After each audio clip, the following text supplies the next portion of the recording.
विद्यार्थी मित्रांनो, सह्याद्री ट्युटोरियल्स मध्ये तुमचं स्वागत आहे. मॅथ्स पेपर लीक्ड आणि इथं देतोय मी क्वेश्चन मार्क असा एक व्हिडिओ आपण अपलोड केला होता, बरोबर आहे? आणि मी तुम्हाला विचारलं होतं की पार्ट 2 पाहिजे असेल तर कॉमेंट नक्की करा. मी तुम्हाला सांगू का? कितीतरी मुलांकडून लगेच कॉमेंट आलं होतं की सर मला पार्ट 2 पाहिजे. हां, बाळांनो. पहिला व्हिडिओ तुम्हाला नक्की आवडला. तुम्हाला एक जाणीव झाली, की अवघड नाहीये, होण्यासारखं आहे. पण या व्हिडिओमध्ये काहीतरी वेगळंच होणार आहे. मी तुम्हाला सांगू का, इथं मी तुम्हाला थोडंसं ना होमवर्क देणार आहे. तुमच्याकडून काम करून घेणार आहे. पण पहिलं ऐका तर व्यवस्थित मी काय सांगतोय ते. माझं काम काय? तुमचा कॉन्फिडन्स वाढवणं. मी तुम्हाला सांगू का?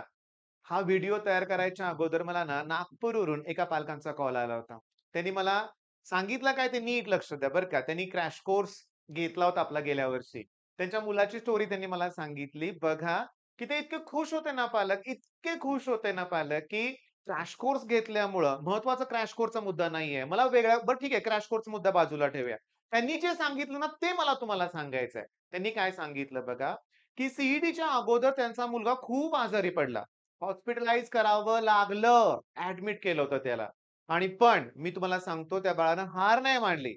ज्या दिवशी सी पेपर होता ना, त्यानं हट्ट केला नाही, मला पेपरला जायचं आहे. मी तुम्हाला सांगतो सलाईन वगैरे त्या दिवशी लावली नाही त्यानं. नाही मला पेपरला जायचंय. आणि तो पेपरला गेला सुद्धा. मी तुम्हाला सांगू का नागपूरसारख्या ठिकाणी केव्हा असते तुम्हाला माहिती आहे? उन्हाळ्याची आणि आपल्या काही क्लासरूममध्ये एसी वगैरे नसतात लक्षात घ्या. पण इथं कौतुक कुठल्या गोष्टीचं मला वाटतं माहितीये का? मी तुम्हाला सांगतो. त्याचे पालक.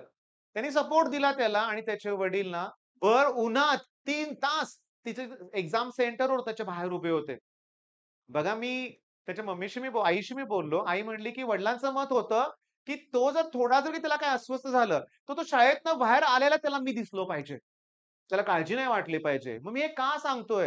याची जाणीव करून घ्या. मी तुम्हाला सांगतो आपले आई-वडील आपल्यासाठी धडपडतायत. रिझन काय त्याच्या पाठीमागचं? खूप मोठं रिझन आहे. त्यांना तुमची काळजी आहे. हां, सिरियसली.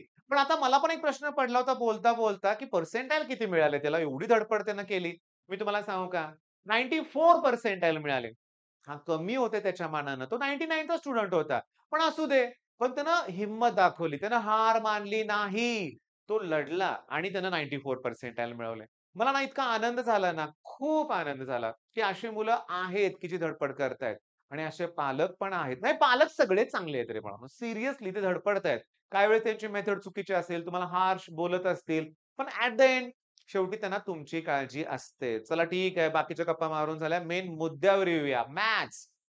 पहिली गोष्ट म्हणजे ना, मी तुम्हाला सांगतो, हे माझं एनालिसिस अगोदर समजून घेतलं पाहिजे तुम्ही. काय आहे नीट बघा. सेक्शन ए 8 एम-सी-क्यू असतात. 1 एम-सी-क्यू 2 मार्काला आणि झाले किती मार्क मग 16. 16. 4 एकदम सोपे प्रश्न असतात. एकदम सोपे प्रश्न. झाले 20 मार्क. सेक्शन बी 16 मार्काला आहे. ओके. म्हणजे झाले किती मार्क? 16 आणि 4 20 आणि 36 मार्क. हे जास्तच मार्क आहेत लक्षात घ्या. हे जास्तच मार्क आहेत. हे लक्षात घ्या. पण मी तुम्हाला सांगू का? सेक्शन बी मध्ये मी बघितलं 12 क्वेश्चन आहेत आणि 12 पैकी फक्त 8 अटेम्प्ट करायचे आहेत. 12 पैकी फक्त किती अटेम्प्ट करायचे आहेत? 8. आता मी तुम्हाला सांगू का, की माझ्याकडे ना हे उत्तम पब्लिकेशनचं एक बुक आहे बरं का. मी तुम्हाला सांगतो ह्याच्यात भरपूर क्वेश्चन पेपर त्यांनी दिलेत, पण आपल्यासाठी बोर्डचा इम्पोर्टंट आहे. मग बघा ना सेक्शन ए मध्ये 16 मार्काला एम-सी-क्यू आहेत. पण त्या 8च्या 8 एम-सी-क्यू कंपल्सरी सॉल्व्ह करायचे आहेत.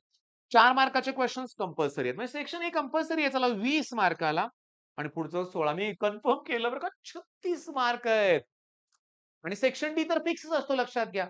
पण माझं टार्गेट आता समजून घेण्याचा प्रयत्न करा. केवढे ऑप्शन्स आहेत आपल्याकडे. हां, आपण आता केलं काय पाहिजे? या व्हिडिओपासून मी तुम्हाला सांगतो. माझ्याकडं जवळ-जवळ बघा आपल्याकडे 7 बोर्डाचे पेपर आहेत. किती पेपर आहेत? 7. ओके. आणि 36 मार्काचे प्रश्न म्हणूया आपण. किती 36 मार्काचे? ओके. पण एक काम करूया ना. हे 8 आणि 4 12 प्रश्न आणि इथं एक 8 प्रश्न 20 क्वेशन्स आपल्याला अटेम्प्ट करायचे आहेत. मग मला 140 क्वेशन्स मिळतायत 7 पेपरमध्ये. ओके.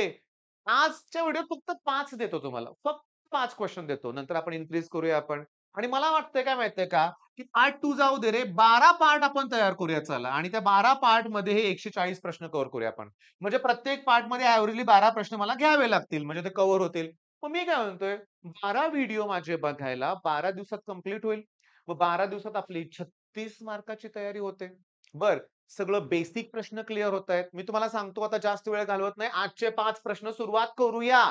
पहिला व्हिडिओ आहे म्हणून 5 प्रश्न मी देतोय लक्षात घ्या. आणि ऑब्व्हियसली मी पेपर सिलेक्ट केलाय 2021 चा. ऑब्व्हियसली मी नेणार आहे तुम्हाला 2024 पर्यंत. अरे विश्वास ठेवा माझ्यावर. एवढे पेपर सॉल्व्ह केल्यानंतर मॅथ्स मध्ये तुम्ही किंग होणार आहेत. चॅम्पियन बनणार आहे तुम्ही मॅथ्स मध्ये. सगळे, सगळे स्टुडंट लक्षात घ्या. पण माझी शिकवण्याची मेथड एकदम इझी आहे. तुम्हाला कळणार पण. मला आणखीन काय सांगायचं आहे? चला ठीक आहे. हा परीक्षेतला प्रश्न आहे. सप्टेंबर 2021 पेपर मधला 2 मार्काचा आहे. मी काय सांगतोय ते नीट लक्ष द्या. ओके, काय लिहिलंय इथं वाचा. इन्व्हर्स. मॅट्रिक्स टॉपिक मध्ये इन्व्हर्सचा प्रश्न आला की फर्स्ट स्टेप आहे डिटर्मिनंट फाइंड आउट करा. याचा काय काढायचा आहे तुम्हाला? डिटर्मिनंट. ओके, मी तुम्हाला सांगतोय नीट लक्ष द्या बरं का बाळांनो. मी नीट सांगतोय लक्ष द्या. मी सॉल्व्ह सगळं करून देणार नाहीये बरं का. तर इन्व्हर्सच्या बाबतीत गंमत कशी आहे मी तुम्हाला सांगतो. लक्ष द्या. याचा डिटर्मिनंट काढताना तुम्ही एन याला मल्टिप्लाय करणार 4 येणार. एन जेव्हा मल्टिप्लाय कराल ना तेव्हा साइन चेंज करायचं असतं माहिती आहे ना तुम्हाला? म्हणजे याचा प्रॉडक्ट 1 मिनिट आपण असं करूया. बघा अगदी शांतपणे. याचा प्रॉडक्ट घेतल्यानंतर मध्ये मायनस साइन असतं. ओके. पुढे मी स्क्वेअर ब्रॅकेट देतो. का माहितीये का? आणि आत असं लिहितो -1 इंटू -3 म्हणजे तुमच्या लक्षात येईल. 2 2 जा किती? 4. मायनस इंटू मायनस प्लस होईल. पण या मायनसमध्ये परत मायनस होईल आणि याचा डिटर्मिनंट लकीली किती आला सांगा? 1. ओके. आता याचा इन्व्हर्स काढायचा आहे. मी नाही शिकवणार तुम्हाला. 2/2 आहे लक्षात घ्या. 2/2 मी तुम्हाला सांगतो. आपल्या चॅनलवरचा सगळ्यात बेस्ट व्हिडिओ आहे ना, सगळ्यात बेस्ट व्हिडिओ आहे solve any problem in 10 seconds. आता तुमचा होमवर्क देतोय मी. तो आपला कधी 10 ते 15 मिनिटाचा व्हिडिओ असेल ना, तर 20 मिनिटाचा व्हिडिओ असेल. तो बघायचा. व्हाईट बोर्डवरचा आहे, पण त्यात मी सगळे शॉर्टकट्स दिलेले आहेत. मॅट्रिक्स हा टॉपिक असा आहे. 2/2 चा इन्व्हर्स आहे, 3/3 चा इन्व्हर्स आहे. पण मी तुम्हाला सांगू का लक्षात घ्या. डिटर्मिनंट जर 0 आला तर इन्व्हर्स काढायची गरजच नाहीये. तुम्हाला माहिती आहे. नाही आला 0 याचा अर्थ इन्व्हर्स काढा. पण ह्याचा शॉर्टकट तुम्ही शोधा. मी मगाशी बोललो चॅनलवरती व्हिडिओ आहे तो पहिल्यांदा बघायचा. मग तुमचं काम काय? 2/2 चाच फक्त इन्व्हर्सचे पुस्तकातले सगळे प्रॉब्लेम शोधा आणि ते सॉल्व्ह करा. ओके. मग पहिलं तुम्हाला सांगतो मी काय कळालं? पहिला टाइप झाला आपला. Okay. Next find separate equation of lines. आता मी तुम्हाला हा प्रॉब्लेम दिलाय तो परीक्षेतला आहे. किती सोपा असतो बघायचंय तुम्हाला. ए स्क्वेअर मायनस बी स्क्वेअरचा फॉर्म्युला काय रे? ए प्लस बी आणि ए मायनस बी. बरोबर आहे की नाही सांगा बघू? प्लस पुढच्या 2 टर्म कोण आहेत? एक्स मायनस वाय आणि दॅट इक्वल्स टू कोण आहे? 0. एक्स मायनस वाय कॉमन काढा. X minus Y. ओके. मग शिल्लक राहिले कोण रे? इथं राहिलंय एक्स प्लस वाय. हे सगळं कॉमन काढलं म्हणल्यावर 1 येणार आणि दॅट इक्वल्स टू 0. म्हणजे मला एकदा x minus y equal to 0 मिळेल और हे term x plus y plus 1 equal to 0 झालं की इक्वेशन. सेपरेट इक्वेशन कंप्लीट झालं. मग कळालं का तुम्हाला? हे बोर्डात आलेले प्रश्न आहेत. 36 मार्कांचं टार्गेट आहे. 36 पैकी 36 मिळवायचेत आपल्या लक्षात घ्या. सेक्शन डी मध्ये 20 पैकी 20. 56 मार्क झाले. कॉलेज 20 मार्क देणार आहे. 76 झाले. अरे नाही, नाही, नाही. पैकीच्या पैकी मिळणार आहेत हे लक्षात घ्या. आता इकडे बघा. इंटिग्रेशन भीती वाटते. प्रॉब्लेम कसला विचारलाय? परीक्षेतला प्रॉब्लेम आहे. सांगा बघू. ओके, डेफिनेट आहे. स्क्वेअर ब्रॅकेट देऊया. अरे e raise to x integration, e raise to x. मी जेव्हा मुलांना सांगतो ना, विश्वासच बसत नाही त्यांचा, की हा परीक्षेत आलेला प्रश्न आहे. काय केलं आपण? ई रेस टू एक्सचं integration, e raise to x. इथं लोअर लिमिट आणि हे अप्पर लिमिट. पहिल्यांदा अप्पर लिमिट पुट करा एक्सच्या ठिकाणी. पुट करा मायनस लोअर लिमिट पुट करा. मग ई रेस टू 2 तसंच ठेवा. ई रेस टू 0 ची व्हॅल्यू -1. कुठलाही नंबर रेस टू 0 आला तर 1 येईल ना. संपलं गणित. सी बोर्डच्या एक्झाममध्ये आलेले प्रश्न आहेत. मग आता मी तुम्हाला सांगतो डेफिनेटमध्ये हा प्रश्न करा फक्त यात कुठलं टाइप नाहीये. ह्याच्यात मात्र टाइप आहेत बरं का. Separate equation, pair of straight line शोधायचं. ओके. त्यात या टाइपचे प्रश्न काढायचे आणि करायचे. मी सर तो अजून टॉपिक केलेलाच नाहीये. मग मी कसा करू? तसलं काय सांगायचं नाही. करायचंय आता. हा टाइप शोधायचा आणि करायचा. कळालं ना तुम्हाला? काही वेळेस तुम्हाला कदाचित मी तुम्हाला सांगतो थोडंसं वेगळं, इतकं सिंपल नाही येणार. काही फॅक्टर्स वगैरे करावे लागतील. करा. बघा ना प्रश्न कुठले आहेत ते. ओके. आणि माझं काय म्हणणं आहे बघा, दरवर्षी मला रिस्पॉन्स मिळतो. मला कॉमेंटमध्ये असं कॉमेंट पाहिजे, की सेपरेट इक्वेशन पुस्तकात पेज नंबर कुठला आहे? मदत करा इतरांना. करा कॉमेंट. 2/2 चा इन्व्हर्स कुठे आहे? ओके. 2/2 चा इन्व्हर्स कुठल्या पेजवर आहे? 2/2 इन्व्हर्स पेज नंबर टाका. सेपरेट इक्वेशन पेज नंबर करा, द्या. ठीक आहे. ई रेस टू एक्स जाऊ दे. आता इंटिग्रेशन परत त्याच पेपरमध्ये बघा काय दिलंय? sin 2x. sin 2x चा formula 2 sin x cos x. Okay. Divide by परत कॉस एक्स आणि इथं काय आलं डीएक्स. कॉसला कॉस कॅन्सल होणार, 2 कॉन्स्टंट बाजूला ठेवा. Sine x integration. तर सांगतो साइनचं डेरिव्हेटिव्ह पॉझिटिव्ह असतं. साइनचं डेरिव्हेटिव्ह कॉस एक्स, मात्र साइनचं इंटिग्रेशन मायनस कॉस एक्स. त्यामुळे मायनस साइन इथं लिहा. कॉस एक्स आणि प्लस सी. मग मगाशी का प्लस सी लिहिलं नाही रे? डेफिनाइट इंटिग्रेशन आहे. तिथं प्लस सी द्यायची गरज नाहीये. इथं कॉन्स्टंट ऑफ इंटिग्रेशन घ्यावा लागेल. हिंट देऊ का हिंट? ट्रिग्नॉमेट्री 2. अरे आपल्या क्रॅश कोर्स वरती फ्री व्हिडिओ आहेत बघा. 100च्या आसपास कदाचित पीवायक्यू घेतले असतील मी त्या टॉपिक वरच्या. मला माहिती आहे ट्रिग्नॉमेट्री 2 जमलं तर कॅल्क्युलस जमणार आहे. इथं sin 2 एक्स आहे, sin 3 एक, cos 3 काही देतील लक्षात घ्या. फॉर्म्युला वापरता आला पाहिजे. चला, हा पण एकदम सिंपल आहे. शोधा पुस्तकात प्रॉब्लेम सापडतोय का बघा. लास्टचा क्वेश्चन. ओके. आता मी नीट लक्ष द्या. तुम्हाला हा पुस्तकात टाइप शोधायचा आहे. जर अप्पर लिमिट आणि लोअर लिमिट सेम आहे आणि फक्त चिन्हात फरक असेल. Plus minus. बघा ना, खाली कोण आहे? -8. वर कोण आहे? +8. 8 आहे, पण प्लस मायनस आहे. मग अशा वेळेस ना, फंक्शन लिहूया आपण कुठलं आहे ते. ते आहे ज्याचं इंटिग्रेशन काढायचं ते फंक्शन लिहूया. 9 - x स्क्वेअर लिहिलं. आता जिथं-जिथं एक्स आहे तिथं मायनस एक्स पुट करूया. मग मायनस एक्सचा cube divide by x minus 9 minus एक्सचा स्क्वेअर. बघा निगेटिव्हचा क्यूब निगेटिव्ह असतो बरं का बाळांनो आणि इथं खाली मात्र निगेटिव्हचा स्क्वेअर पॉझिटिव्ह येणार आहे आणि झालं काय बघा, ही जी व्हॅल्यू होती कुणाची होती? एफ ऑफ एक्स मिळालं का पुढं?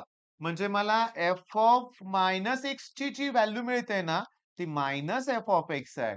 लगेच लिहिणार मी therefore given function is odd function. कसलं फंक्शन आहे? Odd function.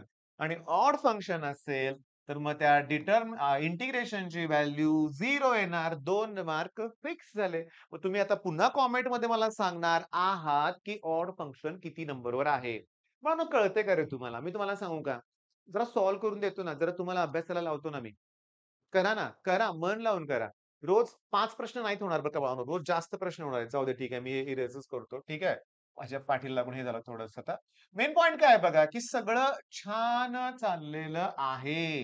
काही तणाव घ्यायची गरज नाही. पण व्हिडिओच्या सुरुवातीला जे बोललो ते कधी विसरू नका लक्षात घ्या.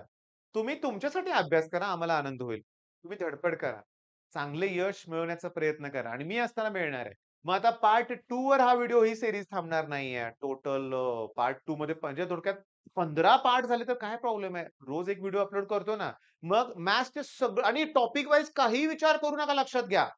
आपण जवळ-जवळ 140 टाइपचे प्रश्न घेणार आहे. एवढी गरज लागणार नाही बाळांनो, असं मला वाटतंय. कारण रिपीट होतात ना प्रश्न. होतात ना रिपीट? होतातच लक्षात घ्या. त्यामुळे आता चांगल्या रीतीने अभ्यास करा. व्हिडिओ आवडला तर लाइक नक्की करा बरं का आणि मित्रांबरोबर शेअर पण करा. All the best.